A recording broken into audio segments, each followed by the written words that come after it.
My dear students, I welcome you to the lecture of compulsory English, BA Final, SAME 5. In this lecture, we are going to discuss about Precis writing. याचं spelling आहे PRECIS, पण उच्चार आहे प्रेसी, S silent आहे. म्हणजेच 1/3 लिहिणे, 1/3 लिहिणे, दिलेल्या उतार्याचा 1/3 भाग लिहिणे, म्हणजे त्याला संक्षिप्त स्वरूपात आपल्यासमोर प्रस्तुत करणे. Now the question arises, what is a preci? Preci म्हणजे काय? The word preci is derived from the Latin word precisius, which means to cut off, to be brief, to be terse or to be exact. हा प्रेसी शब्द Latin शब्द प्रिकेशियस पासून घेण्यात आलेला आहे. याचा अर्थ होतो कापणे, शॉर्ट करणे म्हणजे संक्षिप्त करणे, टर्स मुद्द्यानुसार करणे किंवा एक्झॅक्ट एकदम तंतोतंत करणे. It is defined as an unchanged statement in shortened form of the main points and ideas of a written text. याची व्याख्या कशी केली जाते की न बदललेले परत केलेलं विधान हे शॉर्टन फॉर्ममध्ये थोडक्यात केलेलं असतं. ते मुख्य मुद्दे कव्हर केलेले असतात, त्यात मुख्य कल्पना कव्हर केलेल्या असतात, ज्या एका पॅसेजमधून तुम्हाला घेऊन मांडायच्या असतात. It means the summary or the gist of the main ideas of a piece of writing. याचा अर्थ काय होतं? सारांश किंवा गर्भ, सार कशाचं? तर मुख्य मुद्दे, मुख्य कल्पनेचं एखाद्या लिखाणातील. Precis writing is mainly summarizing which is in itself and exercises in concentration, comprehension, condensation and elimination. म्हणजे ही एक एक्सरसाइज आहे. म्हणजे काय? प्रेसी रायटिंग म्हणजे तुम्ही जेव्हा उतारा लिहिता, 1/3 उतारा लिहिता, तर यात मुख्यतः तुम्ही सारांश लिहिता. ज्यात काय आहे, त्यात काय स्वाध्याय करावं लागतं तुम्हाला? एक कॉन्सन्ट्रेशन, एकाग्रचित्त व्हावं लागतं, कॉम्प्रिहेन्शन समजून घ्यावं लागतं, कंडेन्सेशन त्याला संक्षिप्त करावं लागतं, आणि एलिमिनेशन ज्या गोष्टी नको आहेत त्या गाळाव्या लागतात. This is because one has to read a given passage with concentration and care, understanding its meaning, and prepare a set of statements so as to present the essential ideas of the original passage in a concise manner. आता हे का बरं म्हटलं जातं असं? या 4 क्रियांचं तो संच आहे म्हणून. तर पहिले तुम्हाला पॅसेज वाचावा लागतो काळजीपूर्वक आणि एकदम एकाग्रचित्त होऊन, त्याचा अर्थ समजून घ्यावा लागतो.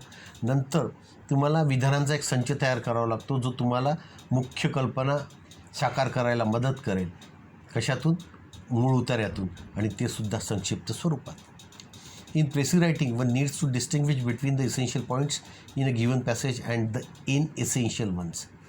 आता या 1/3 म्हणजे 1/3 उतारा लिहिताना तुम्हाला काय करावं लागतं? फरक करावा लागतो. पहिले महत्त्वाचे मुद्दे कोणते आहेत त्या दिलेल्या उतार्यातले, आणि कमी महत्त्वाचे मुद्दे कोणते आहेत किंवा बिनमहत्त्वाचे मुद्दे कोणते आहेत. Essential ideas and information have to be restated in a concise way, whereas inessential ideas and information have to be left out. ज्या मुख्य कल्पना आहेत, मुख्य माहिती आहे, ती तुम्हाला संक्षिप्त पद्धतीने परत तिला विधान स्वरूपात लिहावं लागते, आणि त्याचवेळी बिनमहत्त्वाची जी माहिती आहे, बिनमहत्त्वाच्या ज्या कल्पना आहेत त्या तुम्हाला गाळून टाकाव्या लागतात. Although there is no fixed rule as to the length of a précis, it is generally assumed that a précis should be 1/3 of the original passage, since economy of expression is its basic principle. Economy of expression लक्षात ठेवायचं आहे तुम्हाला. भले एक fix rule नाही आहे की किती त्याची लेंथ असावी. लेंथ म्हणजे किती लांब असावा तो उतारा, सारांश. तर सामान्यतः असं गृहीत धरण्यात येतं की हा प्रेसी जो आहे 1/3 लिहिलेलं, हे 1/3 असावं मूळ उतार्याच्या. समजा 30 शब्द असेल तर, समजा उतार्यात 30 शब्द आहे तर 1/3 त्याचे होतात 10 शब्द. 10 शब्दात तुम्हाला ती आयडिया मांडायची असते, कारण यात तुम्हाला काटकसर करावी लागते अभिव्यक्तीमध्ये. हेच त्याचं मुख्य तत्त्व आहे. काटकसर करून कमी शब्दात तुम्हाला जास्त आशय मांडायचा असतो. It is not a paraphrase. Paraphrase म्हणजे नुसतं त्याला आपल्या शब्दात मांडणे नाही, समोरच्याची अभिव्यक्ती. It gives the reader a gist of the main ideas in a given passage. तो वाचकाला काय देतो? तो सारांश देतो, मुख्य कल्पनेचा सारांश. जो काही उतारा दिलेला आहे त्याचा शॉर्टमध्ये, त्याला एवढा मोठा उतारा वाचायचं काम पडत नाही जर त्यांनी तो 1/3 प्रेसी वाचला तर. आता पाहूया characteristics of a good precis. चांगल्या 1/3 लिखाणाची, समरी लिखाणाची वैशिष्ट्ये पाहूया. A good precis must contain only essential ideas and information, leaving out whatever is inessential or redundant.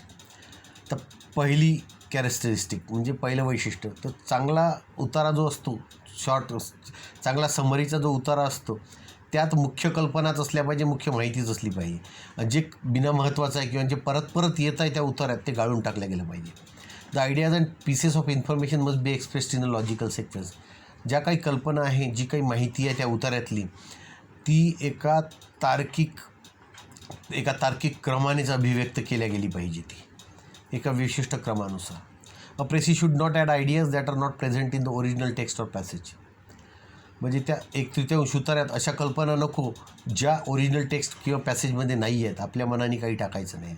It should be original in expression. तिसरं वैशिष्ट्य.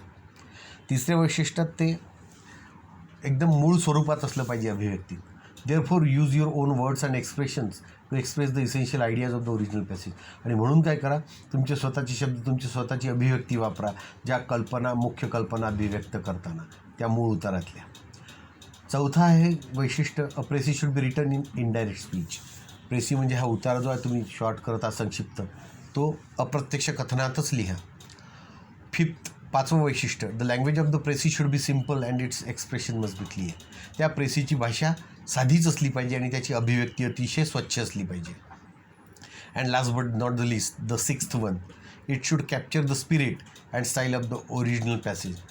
त्यांनी काय करायला पाहिजे, जो आत्मा आहे ओरिजिनल पॅसेजचा म्हणजे मूळ उतार्याचा, त्याचं तंत्र, त्याची ढब आणि त्याचा आत्मा उचलला पाहिजे. म्हणजे त्याला काय म्हणायचं आहे त्याचा आत्मा, त्याचा निचोड घेऊन जर तुम्ही ते लिहिलं तर तुमची प्रेसी रायटिंग अतिशय परिणामकारक होते. This is all about precis writing part 1. Thank you very much.